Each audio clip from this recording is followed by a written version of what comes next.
Hi, it's Dwyer, gamblersadvisory.com, dwyervip.com. Remember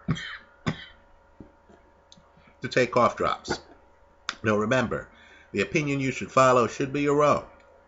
Just consider this video to be a second opinion from a complete stranger online. First, brief commentary.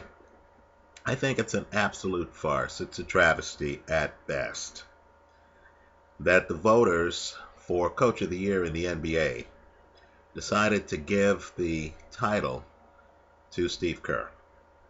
Steve Kerr's a great guy. His team won 73 games. He's an excellent coach. He didn't do the job that Portland's coach did. He didn't do the job that Charlotte's coach did.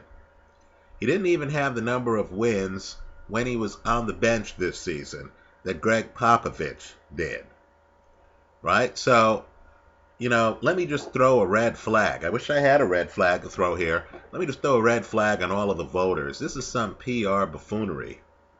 This wasn't a vote on the merits about who did the best job as an NBA coach this last year. Now, let's talk basketball. Let me just say this. I know OKC looks exciting, right? Trust me, I've been out at countless sports bars, and, people have been trying to sell me on Russell Westbrook as a superstar and this OKC team statistically as a real dark horse candidate to win it all, right? OKC, for those who don't know, a lot of rebounds. Russell Westbrook, for those who don't know, led the league in triple doubles, right? He's the reigning MVP of the All-Star game. Whoop-de-doo. Today, the best bet I like, San Antonio Spurs. Simply to win game one, you're getting a little bit better than a minus 300, right? Anytime you can get a 30% rate of return on a team as dominant as the Spurs playing at home, especially when the Spurs are the more rested team, I think you need to take that bet, right? Keep in mind, one of the problems with the playoffs is that OKC is acclimated to playing against a team with terrible defense in the Dallas Mavericks. They're going from that, several games of that, right? A series where Dallas inexplicably beats OKC in OKC. They're going from that to now facing the best defensive team in the league with the reigning Defensive Player of the Year, who will be sticking Kevin Durant. Right? Let me say this too about Westbrook. Put me among those who agree with Mark Cuban.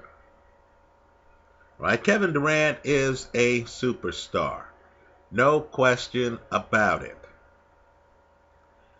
Westbrook, to me, is an above-average player who doesn't quite know how to get teammates involved, hasn't quite figured out the pacing of games, when to chuck up three-point shots, right? Hasn't quite figured out that he's not the shooter that Kevin Durant is.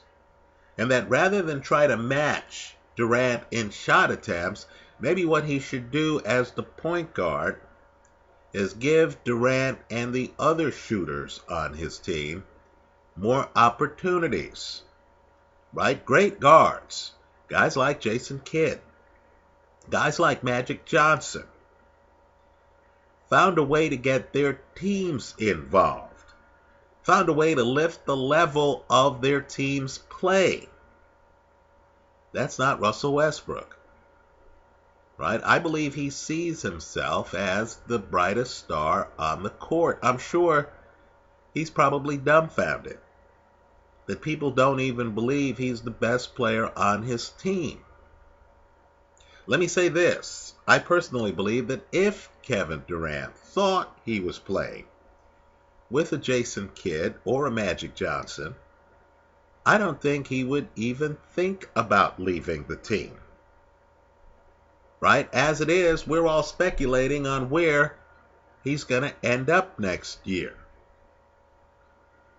Right? I believe that speculation is based on really what's becoming a creeping opinion, right? One that's spreading, that even Durant understands that playing with Westbrook doesn't really maximize the team's chances of success. So I'm expecting Popovich to set it up where Westbrook gets to shoot. Because if you're playing OKC, quite frankly, that's what you want. I'd rather Westbrook taking the shots if I'm an opponent than Kevin Durant.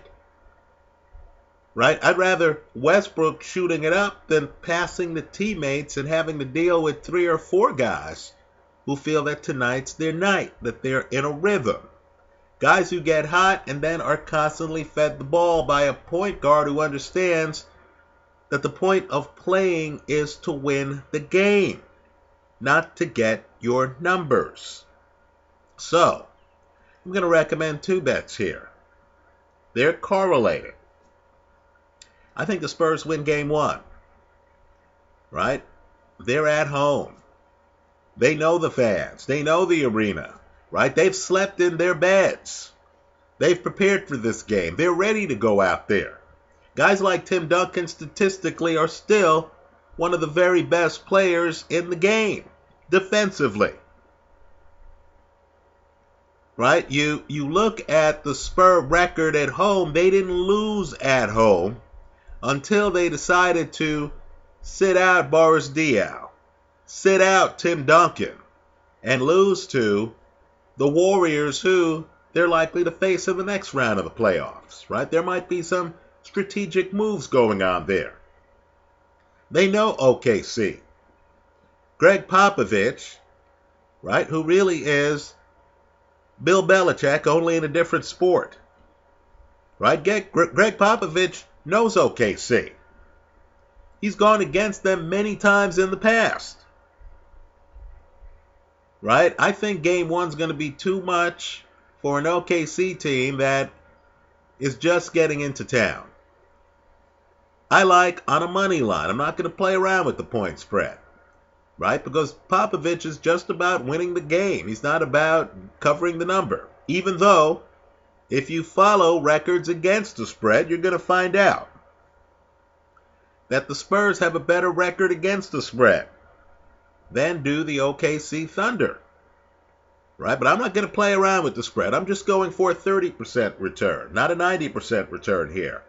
I just like in game 1 the San Antonio Spurs to win the game. But what I'm also going to do is I'm going to sprinkle some on the Spurs to win the series. Right? Because, quite frankly, they're the better team than OKC. OKC has some guys who look great scoring. There's no question about that. Right? But basketball isn't golf. It's not an individual sport. When you look at the entire team, right? And that includes the coaching gap. And let's be clear on how severe the coaching gap is. You have Greg Popovich, who seems to have been born in the playoffs. Right? He came out of the womb, and I believe it was the second round of the playoffs already. Then you got Billy Donovan, who is an NBA baby. Right? This is his first year as a head coach in the NBA. Folks, that's a gap. Right? That's a gap. Then think about the jewelry worn by the players. Right? Tim Duncan has rings all over the place. Durant, no rings. Westbrook, no rings. Did I mention, by the way, that guys like Tony Parker, guys like Manu Ginobili also have rings all over the place? This is a core team that is very familiar with this situation. They've been in it. They've won in it. They have a lot to prove. I'm sure every Spur who was on the roster last year, every one, remembers Chris Paul on one leg ending their season. Right? Did I forget to add that as good as the Spurs have looked in the past, they now have LaMarcus Aldridge? Right? I think the Spurs take the series. I'll be shocked if it goes 7. I think the Spurs win tonight or today. I think the Spurs deliver on the bet today, money line, I think the Spurs deliver on the series bet. You're also getting about a minus 300 there, right? I believe that's how you beat Vegas, right? By taking advantage of winning opportunities like this, by spotting the Greg Popoviches of the world, right? The teams that have slept in their own bed, who have a bad taste in their mouth by giving up a 3-2 lead last year to the Clippers, losing that, knowing full well they had a chance to beat the Warriors last year. Right? I like the Spurs tonight. That's my play of the day. Good luck.